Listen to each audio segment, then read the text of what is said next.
You hear that? Listen closer. That, my friend, is the deafening sound of focus. It drowns out all the useless noise that can clutter the moment. Naysayers don't exist. Haters? Smaters? The peanut gallery? Who's that? When you in your zone, all that noise and all that buzz is just elevator music. So, enjoy your journey, focus on your goal, and bask in the quiet roar that is progress. Because when it's your time to shoot that shot, spit that verse, or close that deal, the only voice that matters is yours. Defy life.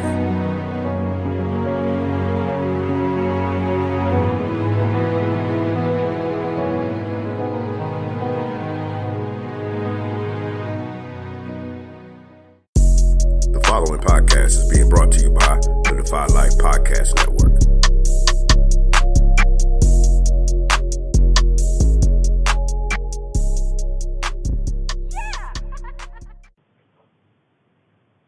What's good, listeners? Public sports announcement, back at it again. I'm your host, Alvin Glimt. What's going on, y'all? This is Sam. Razan here. Hope everybody's doing well.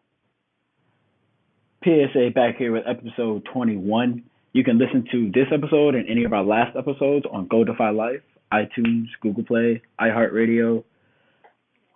Defy Life has some merch on the website. We have hoodies, hats, pants, shirts, anything you like. Please go check it out. Some pretty dope stuff. But without any further ado, we're going to get it started. We've been following the Jimmy Butler saga, and it is now officially pretty much come to an end. Jimmy Butler is officially a 76er. How do you guys feel about a top 2 or 3 team in the East getting potentially a top 5 or 10 two-way player? Does that change much for you guys in those standings? Yeah, it definitely does. When you add Jimmy Butler to a talented young team like this, it really gives them another element, especially on defense.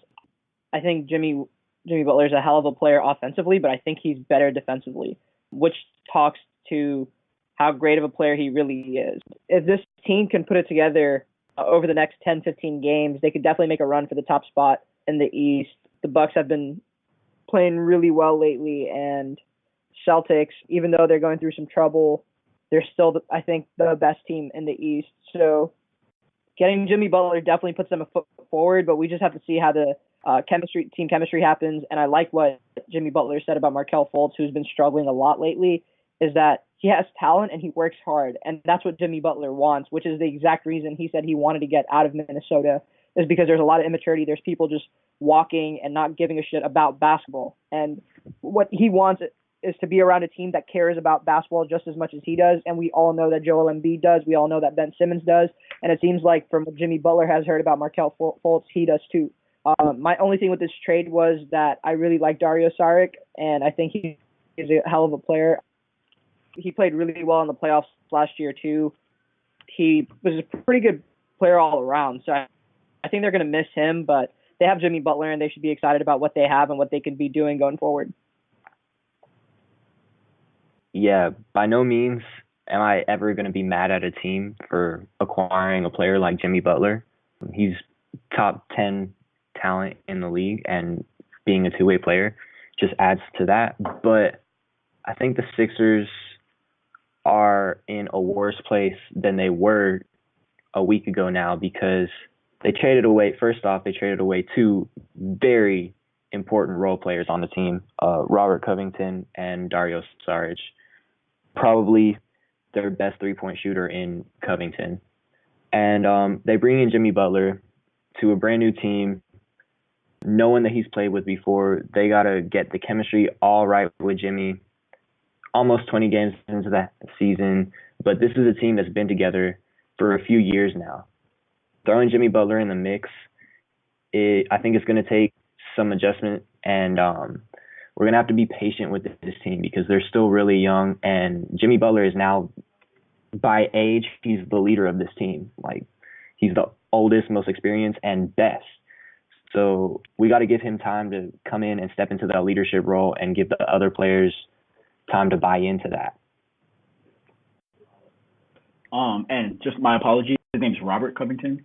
I said Steve Covington, guy that went to high school with us. But his name's Robert Covington. And I kind of agree with you, Sam, on the role player thing. But Jimmy Butler's too good to kind of pass up. Yeah. But like you Yeah, said about Robert Covington, second rounder. yeah, that's not bad.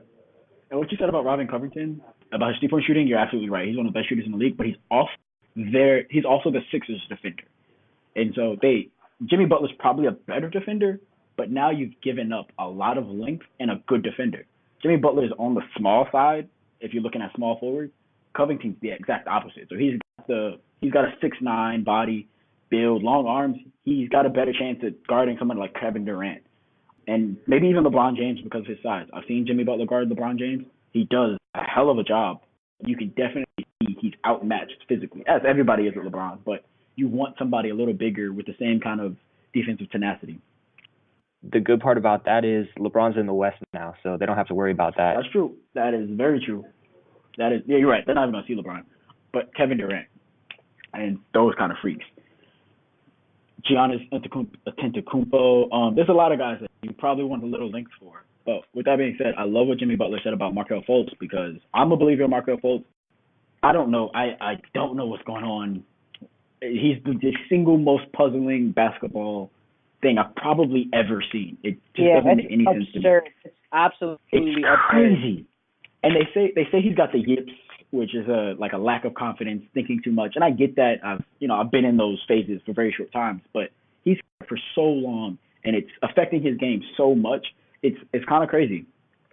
He still gets to the basket well. He still handles the ball well. He just can't shoot. And from a guy, as you can imagine, living your whole life being a decent shooter and then you not being able to shoot, it really changes your game and it really kills effectiveness. Also, I think Jimmy Butler is going to take away some of his minutes, and I think more than anything, that might be what Markelle Fultz needs is just people to believe in him unconditionally, which is kind of what the Sixers are doing, but also play him. He needs time to work through whatever he's going through right now. So that's going to be interesting, but to me, this is a better team. Jimmy Butler makes them a better team, and we're going to see. Since the beginning of the season, I've been picking the Sixers to win the East. This only furthers that discussion for me. The Sixers are going to win the East. I think they've got too many mismatches and too many guys that are kind of unguardable. So I'm still picking the Sixers. Does the standings really change for you guys? No, not really. To me, the Celtics are at the top, and they still sit at the top, even though they need to get their shit together. Yeah, I'm still taking the Celtics in the East just because I think they have a better starting five and a better or a more deep lineup, and Brad Stevens is probably the best coach in the league. So I'm still giving it to the Celtics, but the Sixers have definitely improved, and adding that star power is going to be a fun series if they do come down to it in the playoffs. Yeah, I agree. That's the series I'm looking forward to the most. If it's the conference finals or not, I don't really care. I really want to see those guys go at it for 6 or 7 games. I think that's the future of the NBA. I think the East is the future of the NBA, but specifically those two teams, and I love to see them year after year really battle in the playoffs. I think that'd be a great rivalry. That'd be a lot of fun. Yeah, it would. Switching gears, going to the West, there was a really interesting play last night with the Warriors game. They were in a tie game with the Clippers. Last seconds, Draymond takes the ball up the court, decides not to pass it to Kevin Durant, and eventually loses it. They go into overtime, and the Warriors eventually lose. But right after that play, Draymond and KD had to be separated by the Warriors team. Oddly enough, Boogie was one of the really big de-escalators of the situation. And after the game, the conflict ensued. Draymond got into it with Kevin Durant and reportedly other Warriors players and had to be separated once again. And now the Warriors have suspended Draymond Green for, I believe, a game due to his conflict in the locker room. How do you guys feel? And let's pick a side. Whose team are you on? Team KD or Team Draymond in this situation? Team KD, easy, and I don't even really think it should be up for discussion.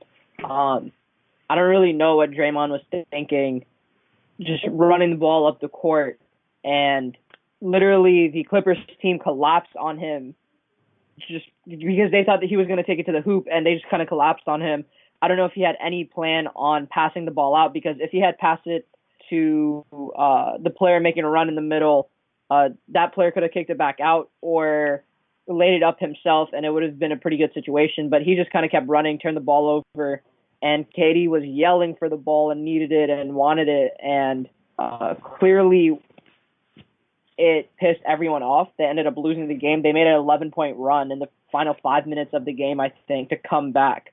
And for Draymond to be that selfish isn't good for the Warriors. It's not good for Draymond himself, because it seems like he's always the guy that, if I look at the big picture for the Warriors, whenever I see a guy who I think is the most expendable, it's Draymond, just because what he brings to the table is a lot of energy, and he's kind of he's kind of like their cheerleader in a way. And when that's easily forgotten about, your cheerleader, you can forget your cheerleader. You can't forget 30 points a game or the opportunity to go out there and really just light it up like Kevin Durant can. And this makes me wonder about this upcoming summer and what KD is going to do and what he'll think and what his choices will be, because it's things like this that really blow it up. I don't think that he's going to stay. I think Klay has a better chance of staying than KD does, but that's just me. I know a lot of people feel a lot of different ways. Some people think he'll still stay and they'll continue this dynasty. I don't think KD will stay, and I think this past game proves why he will not be staying.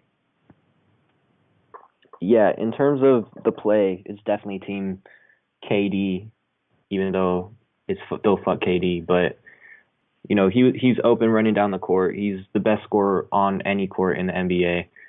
You need to pass that ball to KD. Like, no hezzy, that ball needs to be in his hands. So I don't know what Draymond was thinking. Stupid play by him.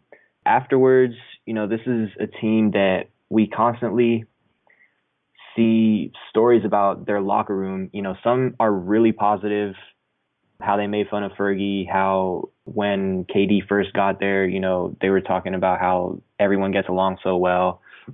But then on the flip side of that, we see a lot of disagreements, and we hear about a lot of people yelling in the locker room. I'm not sure where this team really stands in terms of team chemistry, you know, and for that reason, I think we're definitely going to see one of the big four all-stars on the team leave this summer, whether it's Draymond, KD, or Klay. I don't think we're going to see the same Warriors next year. And if this continues to happen, Steph might be left alone there in Oakland.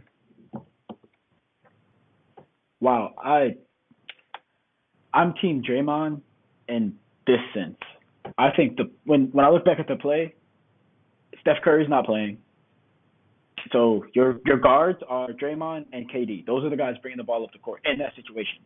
And as far as bringing the ball up the court, I'm not giving it like it's an even match for Draymond or KD, whichever one is moving the fastest at the moment, which happened to be Draymond. And so he pushes the ball to the floor. It looks to me like he was trying to pass it and like he slips or they deflect it or something.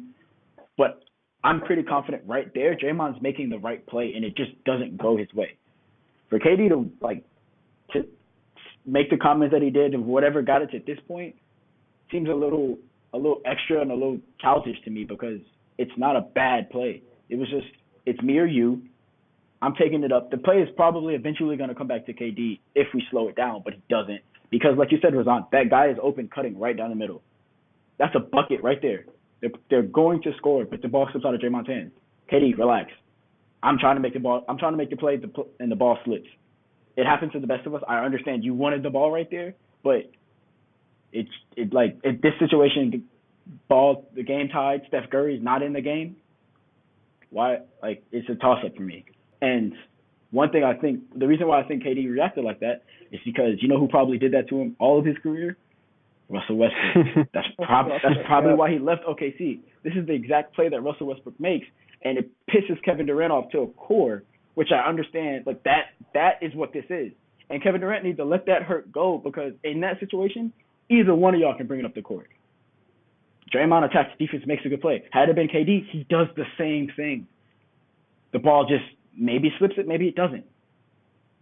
But for me, Draymond made a decent play that just turns out bad. It sucks that you lost. That hurts too. But this isn't Like it's not a culture like OKC. So I'm not gonna call Draymond selfish. And honestly, this player is going 50-50 for me. I don't I don't really have that big of a beef with it. But talking about who's gonna be on this Warriors team next year, I think Draymond's staying. I don't think he's the most expendable. I actually think it's kind of Clay. Outside of KD, KD can bounce, and I think this team won't really be like they'll be okay. KD can honestly bounce, which I think he will. And then it's Klay Thompson. I think Draymond gives too much. Like you said, the cheerleader, the leader, I think that's important. The cheerleader, and he's a leader on the floor. Even with his technicals, he's an emotional leader. And he's also the best defensive player they have. And he's incredible on defense.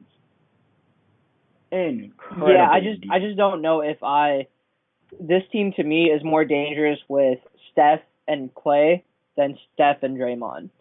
And players are going to be attracted to Oakland to play with these guys. I mean, we still haven't seen Boogie play with this team. Things may change. If KD leaves and let's say Draymond leaves, they might be able to get Boogie back there. Like, this is an extremely talented roster.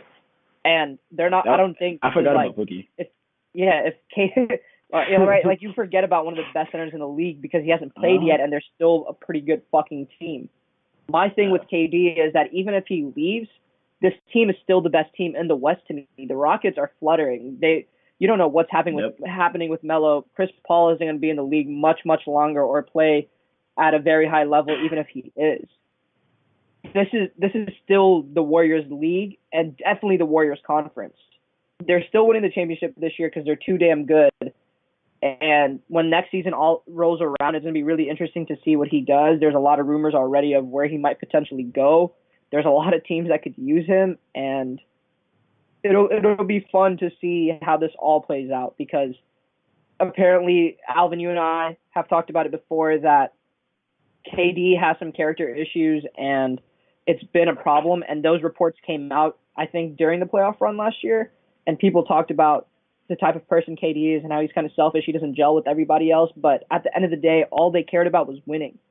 And when you play with people this much and you're around them this much, you're going to have fights. You're going to be pissed. It's going to happen. This isn't the first time this has happened to the Warriors or any great team.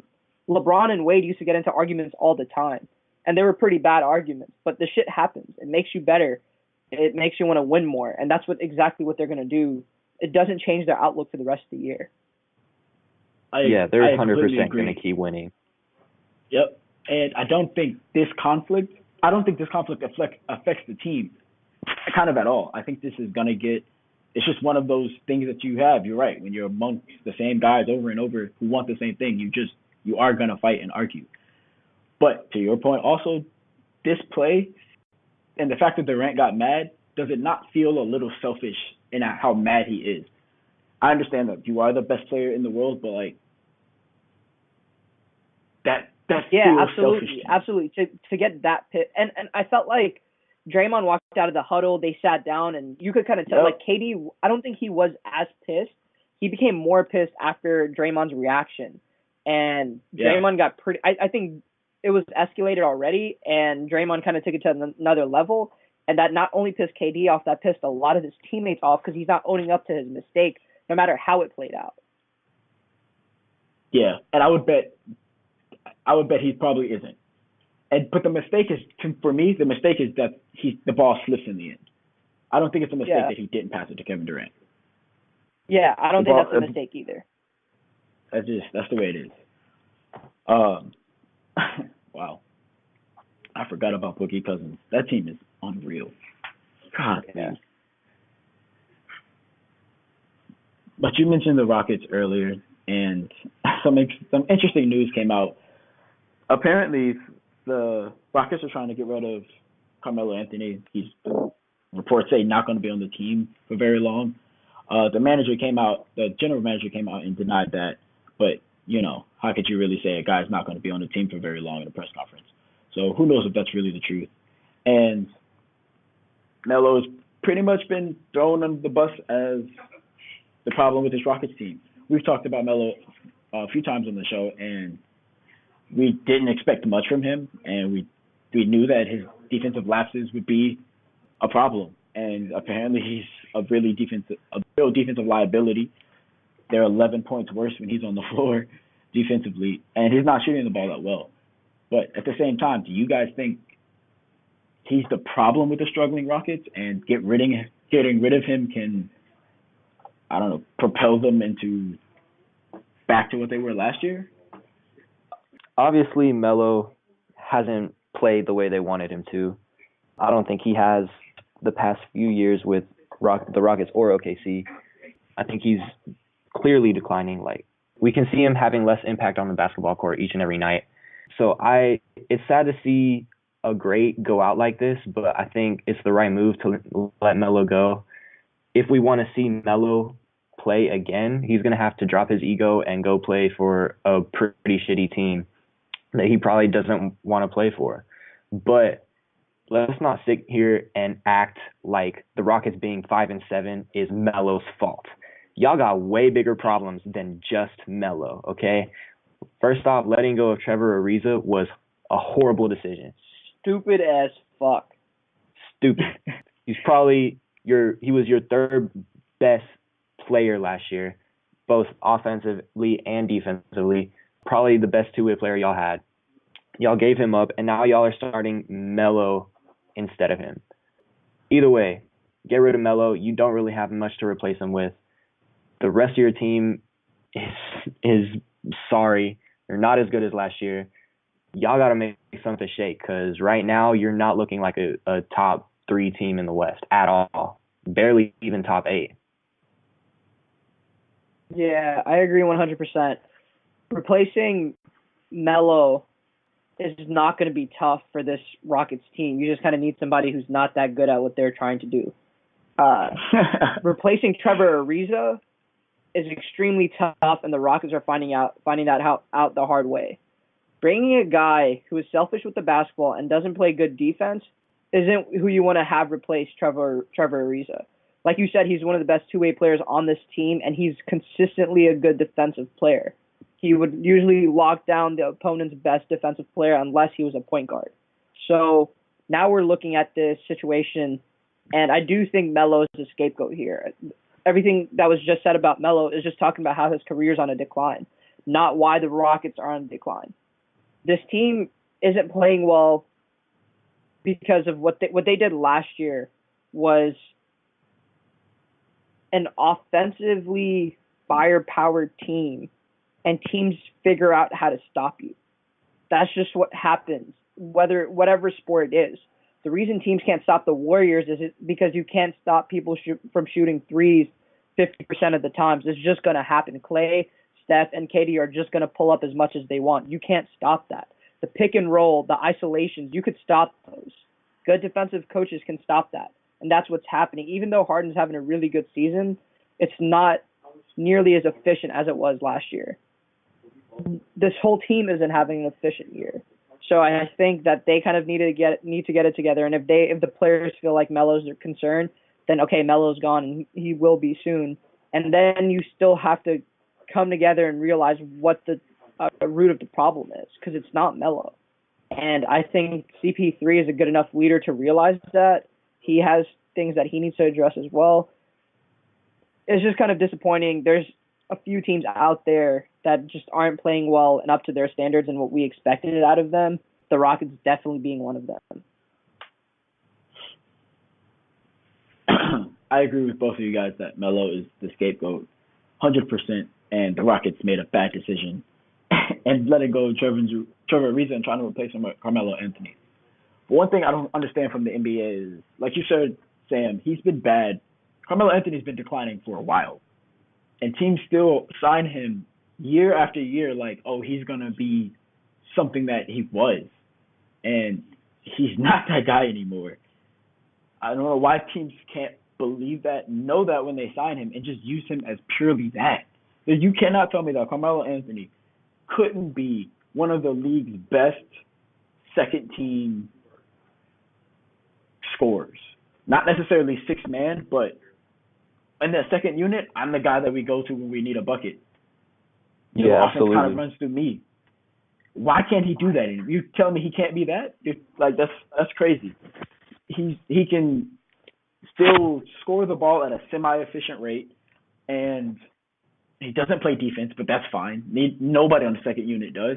And as far as your second unit option goes, he's probably the best scorer, probably the pure best scorer. And they can use some selfishness because it's the second team. It's him taking the shots, or I can't even think of, or Montrezl Harrell. So like this, it's not bad, but at the same time, moving him, if that's what they want to do, go for it. I would be shocked if a veteran team doesn't sign Melo to be exactly that. Like a good team that's just looking for a little punch off the bench, like the Pacers or the Timberwolves. Something to just not necessarily to lead them anywhere, but why not? Because he's going to be cheap. You're going to get Melo for less than $2 million a year, or $2.5 million a year. That's really cheap for a former scoring champion. Yeah, I think the deal with that is just him putting his ego aside and deciding he wants to play for a team like that and I don't fill that see role. that happening. I don't see that he hasn't done it his whole career. He's not doing it now this season. It's just not gonna he would have to be in a situation like honestly the Warriors where they're not gonna put up with that shit and there's already too many good players scoring. Like the Warriors are the one team that I look at and I'm like, hey, he would actually do decent there because they would not put up with that shit. They would not put up with Melo taking 10 shots a game. It just wouldn't happen. And I don't know if Sam, you said going to a bad team. What's up? You said 10 shots? Yeah. I'm perfectly okay with a lot 10 shots a game from Melo. I'm perfectly I think 10 is perfect. I'm not okay with that. If the Nuggets were to sign Melo right now, absolutely. I would be okay with 10 shots. That's perfect, bro. He probably scores 8 points a game, 11 points a game. I want 8 shots from Melo at most. I mean, nah. I'd give Melo 4 threes a game.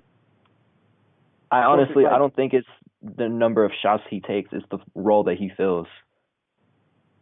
Yeah, and the better he does that role, the more shots he'll be able to take. And I just don't know what role that would I get he brings you a scoring option, but he's not going to go to a team, Sam, that isn't good. I agree. Why would he go to a team that isn't playing very well? I agree. That's why I don't think he's going to any team because no team wants him to start for them that's going to contend. It's like those are 3 things that are not possible. We want Melo. Yeah.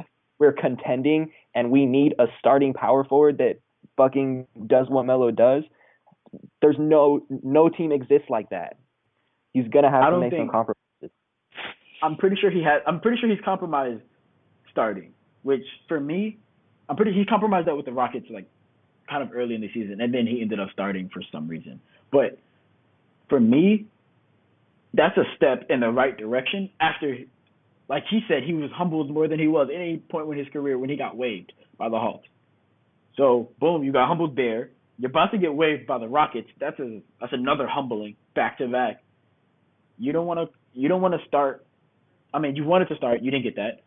You probably now want to be a 6th man off the bench. You're not getting that. So settle for 8th man off the bench. Settle for playing, that's not man. Bad. Yeah, exactly. And you gotta know that when we sign the contract. Settle for the opportunity to win a championship if possible, no matter what your role is.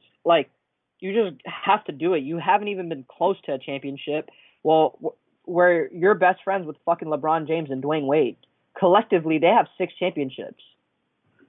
Okay, and you're thinking championship. I'm thinking play.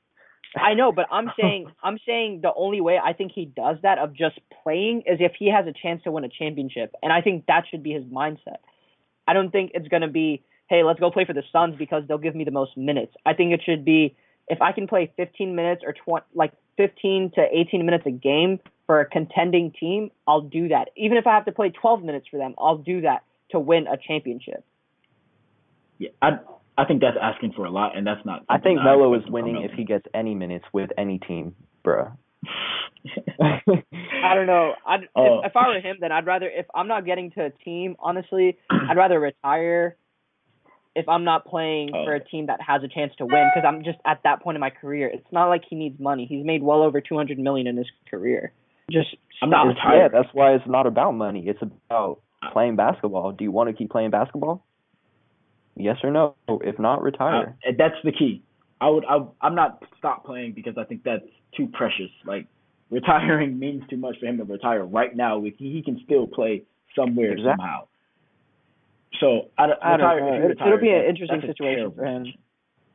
Retiring me for me would be a terrible decision. But I don't know. We'll see where he goes and what's the next team that signs him.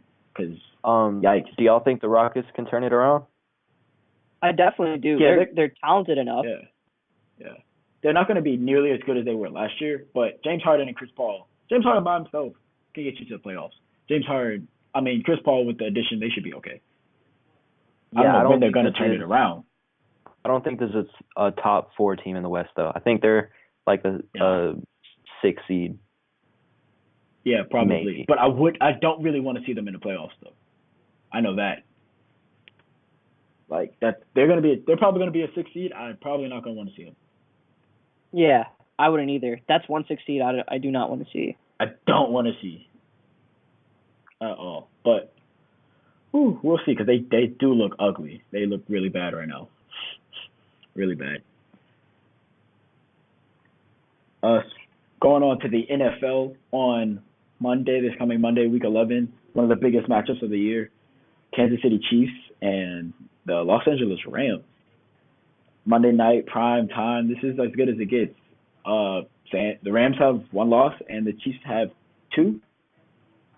No, they have 1. They lost to the New England Patriots. Yeah. So the Chiefs have 1 loss and the Rams have 1 loss. This is interesting. Best game thus far of the year for me.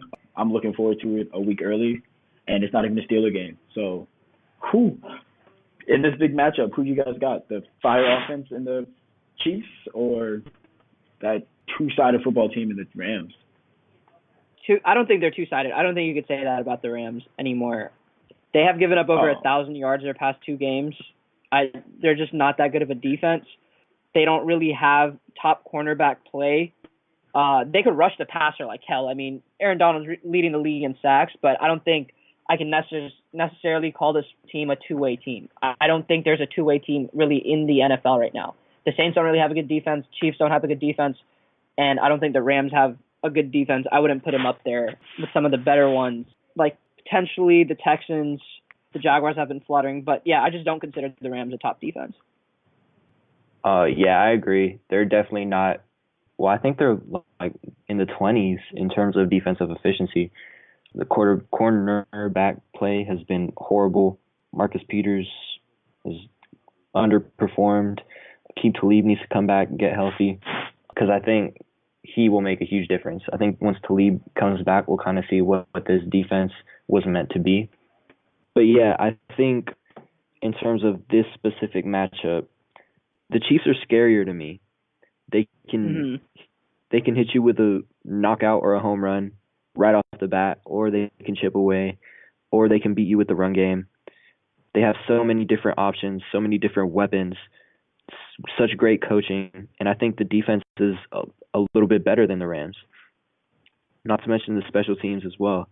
So I think the Chiefs have the upper hand here. Do y'all want to call a score? Yeah, you can go ahead. Throw a score out there. Yeah, I'm going to throw out 34-23 Chiefs. Yeah, 23 is pretty low for the Rams. Rams, that's low. This game's being played in really quick. This game's being played in LA now. I don't know if that changes anything for you because Mexico City didn't have proper fields, and it just wasn't safe for the players. So the game's in LA now. That sucks. I was looking forward to that. What, you were going to go to Mexico City? Yeah, I mean, you never know where you might end up, bro. That's true. Don't go to Mexico City. It's sinking. But anyway, that's another conversation for another day. I disagree with both you guys. I think the Rams hasn't played as good as we probably thought they were going to be. But I think there's still a talented defense. And like you said, they get after the quarterback, which means a lot in this league. And they can turn it up on you at any moment.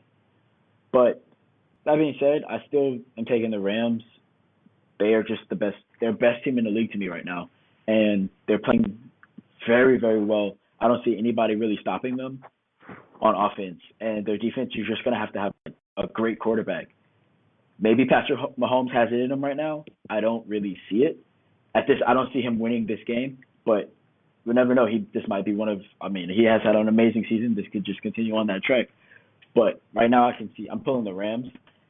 I don't know if you guys saw. Speaking of the scores, this game has the highest opening over under score in NFL history. NFL history. Yeah. Really? Yep. 60. Wow. Yeah, 63.5, right? Yeah. 63.5. And Sam, you went over. That sounds crazy. No, he went under. He I said went under. 34-23. Yeah. Oh, you're right. I thought you said 33. Okay. I think it's going to be a much closer game, but I also see it high scoring as well. I'm going to go 37-33 Rams. Yeah, I think the Chiefs are going to win this game. Patrick Mahomes, in every moment, he's honestly proved how capable he is and how good he is. You guys know how much I love Patrick Mahomes, and I think he's the MVP of the league, even though Todd Gurley is having a hell of a year. I think this is going to be a really close game, under 4 points. The biggest surprise to me, though, out of all this is Tyreek Hill and how he's turned into a legitimate receiver. He has 9 touchdowns on the year. And he's not just your vertical threat anymore. Even though he still is, he's still the best vertical threat in the league. That's not all he is, and that's what makes them scarier. The Rams just lost Cooper Kupp for the year. He was Jared Goff's security blanket. I know that he missed 2 games and they played well in those games, but I think it's just kind of difficult for them to lose a guy like Cooper Kupp. And the Chiefs should have Sammy Watkins back. They should be hitting on all cylinders. I think you're going to see 2 young quarterbacks, 2 quarterbacks who I consider the future of the NFL. And honestly, if I had to compare Patrick Mahomes' ability to somebody who he could potentially be, it's Aaron Rodgers. And if I had to compare Jared Goff to somebody who he kind of reminds me of with his throwing style, with his play style, the type of offense he's in, it's Tom Brady. So I'm not saying that these 2 guys are Tom Brady and Aaron Rodgers, but that's who they remind me of, the younger versions of them. And I think the final score will be 41-37 Chiefs. That's very high scoring. Yeah, higher than all of us. So we all picking over. That's interesting. I picked under. Sam's picking under. Oh, fuck. I keep forgetting. When I first heard you 33, and I already knew I was going to say it. So I was like, damn, Sam's picking over. I wonder what I was going to do. I keep forgetting that, you didn't. I just want to say really quick, we're not going to talk about him. I don't think we're going to talk about this team at all. But one guy who's come out here and balled when everybody doubted him and no one thought, and some people potentially thought his career would be over, is Andrew Luck. This man is having an amazing year. Not a lot of people are talking about it. Not a lot of people care about the Colts. But Andrew Luck is back. We know how dominant he is. He's going to be in the MVP conversation, not this year, because I think it's really just 2 people at the top. But, damn, have you guys seen Andrew Luck play? First of all, I'm an Andrew Luck guy, first of all. So of all those people who didn't believe in him, I wasn't one of those guys. Andrew Luck's on my fantasy team, and he was my starting quarterback most of this season. I know he's popping. Where's your fantasy team at? Yeah, I'm glad you said was. we're in 6th place, 7th place, 8th place, some shit. But anyway, and the playoffs are starting right now, right? Yeah. Anyway. Okay, and how many playoffs are there? I'm 6. I did not make the playoffs. If that's what you're getting at. So that's what you're saying. Okay, I was just checking. Yep. Anyway, still beat Max this week for all those. So he was talking hella shit in the group message. Whooped his ass this week. My team, sorry, but he can't beat me. Anyway, moving on. Fuck, what were we talking? Andrew Luck. I know he's having an amazing season, and shout out to him because he's my favorite young quarterback in the league. Even though he's not that young anymore, I think he's he's in almost his prime. 30, man. Yeah, in his prime, which it should be about right now, if they put some people around him, I think he can be top 2 or 3 quarterbacks in the league. They just have to put some pieces around him. And absolutely. They're running out of time because the first couple of years they just shit the bed, and then he started getting hurt. So he lost some years there. But now is their chance. They've got decent pieces now. It's time to go get Le'Veon Bell, maybe a big receiver, something Andrew Luck can throw to. But It's time to revamp that defense and turn it into something and contend. With Andrew Luck, they should be contending. And a large part of this is his offensive line. They've been blocking extremely well. Their two rookie guards up front are doing a hell of a job. Andrew Norwell, I think most people have seen the clip of him pancaking that linebacker, or I think it was Barry Church, actually, pancaking Barry Church. I mean, this is a fantastic offensive line now. I think left tackle's still a little shaky, but damn, if he gets one legitimate receiver, this is why I kind of wanted them to go get Amari Cooper, because I still do think he is talented. But I really think this offense is a receiver away from freaking exploding. And they could continue to add defensive players, and their defense isn't that bad. It's actually pretty damn good, and it's getting better and better. They're super young. Yep. They got one of the best young defenses in the league. They're so close. And Andrew Luck looks to be back. I expect them to contend next year. Yeah. I'm also kind of expecting them to sign Le'Veon. I'm not sure why we're talking about the Colts, but I disagree with y'all on their defense. I don't think they're that good. They're very young. Their best player is Malik Cooper. I don't think they have that much talent. But I have been saying ever since Le'Veon has been potentially a free agent that he should go to Indianapolis. That would be a crazy fit for him. Yeah, my bad. I brought up the Colts just because I was looking at Andrew Luck's numbers, and they're fucking amazing. Well, thank you all listeners for listening to another public sports announcement. We love doing it. It was a lot of fun. Thank you guys for doing it with me. Any last words? You're welcome, bro. Absolutely. Yeah, man. Y'all be safe out there. Appreciate y'all for listening. Yeah, appreciate you guys. Tune into football. Be safe and take care.